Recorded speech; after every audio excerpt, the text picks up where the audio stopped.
Saya sudah memprediksi kalau di akhir tikungan sebelum pendaftaran calon presiden, Anies akan dilepas oleh Nasdem dan dia tidak lagi mendapatkan dukungan. Partai-partai seperti Demokrat dan PKS pelan-pelan juga akan melepas Anies dan beralih ke calon lainnya.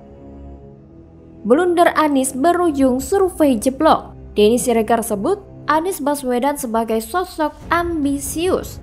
Menuju Pilpres 2024 bisa halalkan segala cara untuk menang? Waduh, nggak bahaya tak? Ditulis oleh tim redaksi jurnal, dikutip dari berbagai sumber. Dan yang bersaing hanya 3 nama, maka Ganjar Pranowo mendapat dukungan 35,9%, kemudian Prabowo Subianto 32,8%. Kemudian Anies Baswedan 20,1% dan ada 11%, 11,3% yang belum tahu. Halo, kembali berjumpa dengan suara Fani Bakri di channel Jurnal 45. Seperti yang terjadi di Pilgub DKI tahun 2017, ketika Anies Baswedan benar-benar menikmati hasil dari politik identitas yang sangat berbahaya untuk kesatuan Republik Indonesia. Calon presiden yang diusung oleh Koalisi Perubahan untuk Persatuan Anies Baswedan terus mendapat sorotan dari berbagai pihak, salah satunya pegiat media sosial Denny Siregar. Denny mengatakan calon presiden atau capres dari Koalisi Perubahan Anies Baswedan adalah sosok yang ambisius dan bisa melakukan segala cara agar menang dalam Pilpres 2024 mendatang. Hal itu diungkapkan Denny melansir dari Cokro TV pada Senin 29 Mei 2023. Denny juga menambahkan, elektabilitas Anies kata dia terus menurun jika dibandingkan dua capres lainnya yaitu Prabowo Subianto dan Ganjar Pranowo. Bahkan ketika Anies Baswedan dideklarasikan sebagai calon presiden oleh Partai Nasdem, Denny sudah memprediksi kalau di akhir tikungan sebelum pendaftaran calon presiden, Anies akan dilepas oleh Nasdem dan dia tidak lagi mendapatkan dukungan. Partai-partai seperti Demokrat dan PKS pelan-pelan akan melepas Anies dan beralih ke calon lainnya. Dan kelihatan semakin kesini prediksi itu semakin mendekati kenyataan. Melihat surveinya Anies selalu anjlok di setiap lembaga-lembaga survei yang kredibel mengeluarkan hasil surveinya. Diketahui sebelumnya, lembaga survei Saiful Mujani Research and Consulting atau SMRC kembali merilis tren elektabilitas 3 bakal calon presiden. Hasilnya, peran elektabilitas Gubernur Jawa Tengah Ganjar Pranowo meningkat, terutama usai deklarasi bakal capres oleh PDI Perjuangan dari yang awalnya 33,2% pada April 2023. Elektabilitas Ganjar meningkat menjadi 39,2% di awal Mei 2023. Saya pribadi tidak terkejut saat melihat bagaimana semakin tingginya popularitas yang dimiliki oleh Ganjar Pranowo. Karena elektabilitas tinggi ini adalah bukti masyarakat ingin seorang pemimpin yang merakyat. Ganjar sendiri telah membuktikan kedekatannya dengan masyarakat. Dia tak hanya turun hanya dalam kampanye saja. Namun begitu, hal berbeda terjadi pada Menteri Pertahanan Prabowo Subianto dan mantan Gubernur DKI Jakarta Anies Baswedan. Menurut Direktur SMRC, Denny Irvani, mengatakan bahwa elektabilitas Prabowo cenderung stagnan, sementara Anies justru menurun. Bahkan, mantan Menteri Pendidikan tersebut diketahui mengalami penurunan kepercayaan dari masyarakat seiring mendekatnya ajang perebutan kursi nomor 1 di Indonesia. Hal itu menurut Direktur Eksekutif Indikator Politik Indonesia, Burhanuddin Muhtadi, karena ada tren kepuasan Jokowi yang meningkat. Tren kepuasan publik terhadap Jokowi sendiri mengalami kenaikan dari November ke Desember 2022. Pada November, trennya berada di angka 66,2%, lalu meningkat menjadi 71,3% pada Desember.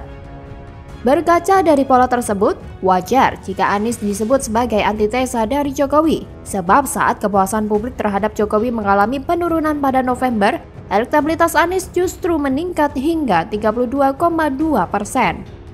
Sekretaris Jenderal Partai Demokrasi Indonesia Perjuangan atau PDIP, Hasto Kristianto pun punya pandangan serupa. Ia menilai wajar jika suara Anies Baswedan mengalami penurunan, karena selama ini Anies dianggap sebagai antitesa Jokowi. Sehingga ketika kepuasan terhadap Presiden Jokowi naik, otomatis elektabilitas Anies mengalami penurunan. Itu merupakan kognisi masyarakat. Nasdem sebagai partai yang mengusung bakal calon presiden Anies Baswedan tidak mau mendudukan kandidatnya itu sebagai vis-a-vis terhadap Joko Widodo. Karena sampai saat ini Nasdem tetap mendukung pemerintahan Jokowi sampai akhir. Meskipun PDIP yang menjadi partai tempat Jokowi berasal ingin agar dua menteri Nasdem ditendang dari kabinet. Bagaimana kalau menurut Anda?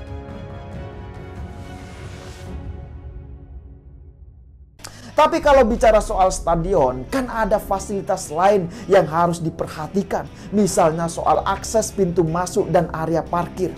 Bahkan mungkin sudah banyak yang tahu bagaimana sulitnya ketika bus para pemain itu hendak memasuki area parkir dalam gedung menuju lobi.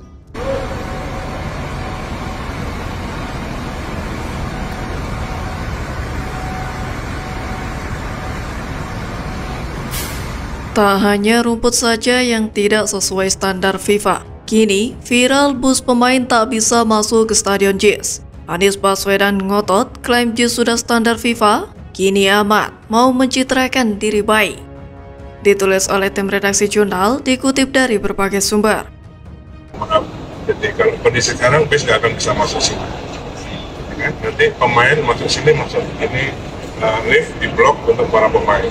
Nah, kesulitan itu terkait dengan jarak plafon atau atap area parkiran yang dinilai terlalu rendah. Sehingga apa? Sehingga kendaraan bus para pemain pun kesulitan untuk masuk karena khawatir sundul.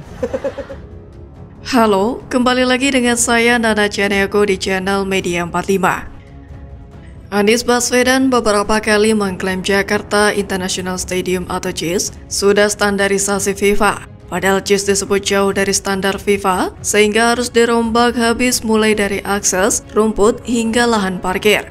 Ternyata JIS selama ini menyimpan problem terkait akses bus. Solusi masalah itu terungkap dalam tinjauan terkini pemerintah ke JIS. Hal itu disampaikan saat JIS ditinjau oleh Menteri PUPR Basuki Hadimulyono, Ketum PSSI Erick Thohir, dan PJ Gubernur DKI Jakarta Heru Budi.